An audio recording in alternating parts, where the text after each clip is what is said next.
প্ল্যাটফর্মে জলকেলি উৎসব।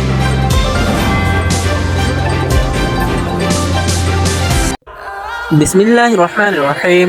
আসসালামু আলাইকুম ওয়া রাহমাতুল্লাহি ওয়া বারাকাতুহু।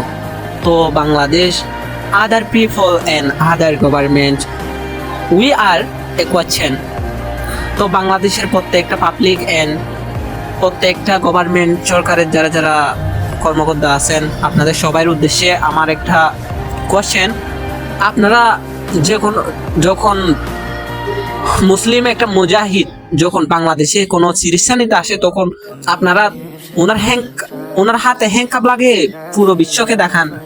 যখন আরাকান আর্মি টেররিস্ট যারা আছে ওনারা যখন বাংলাদেশের মধ্যে ঢুইকা যখন জলখালা যখন অংশগ্রহণ করে, তখন আপনাদের কোনো কিছু মাথা ব্যথা থাকে না। যখন কোনো লিডার মুজাহিদ যখন বাংলাদেশে যখন চিকিৎসা নিতে আসে, তখন ওনাদের হাতে হ্যান্ডকাপ লাগে, অথচ পুরো বিশ্বকে দেখানো হয়। যখন 17 এপ্রিল যখন আরাকান আর্মিরা বান্দরবনে অংশগ্রহণ করছে জলখালাতে, তখন বিজিবি সদস্যরা ওইখানে কুশল খাইতেছিল, বিজিবি সদস্যরা, আর আরাকান আর্মির কোমরে ছিল পিস্তল। বাংলাদেশি যারা কর্মকর্তা, বিজিবির কর্মকর্তা যারা আছেন, তাদের হাতে ছিল কুশল, আর আরাকান আর্মির কোমরে ছিল পিস্তল। তো আমি অত কিছু কি বলবো ভাই, এখন তো শত্রু মুসলমান কান্ট্রিগুলোই মুসলমানদের শত্রু হয়ে গেছে। যে মুসলিম জিহাদি যে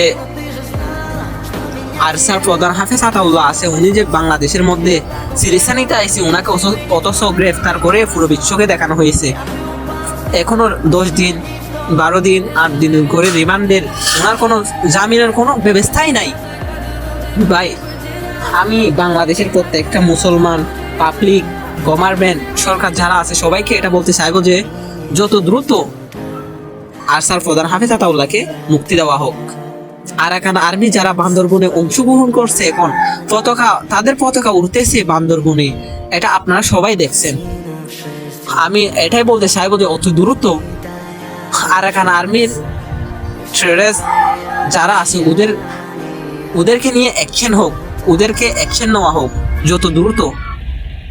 তো এখন বাংলাদেশে, আমাদের মুসলিম কান্ট্রি বাংলাদেশে রোহিঙ্গাদের জন্য কাজ করতেছে এমন বুঝছিলাম, এখন তো দেখতেছি তার পুরোটাই উল্টো।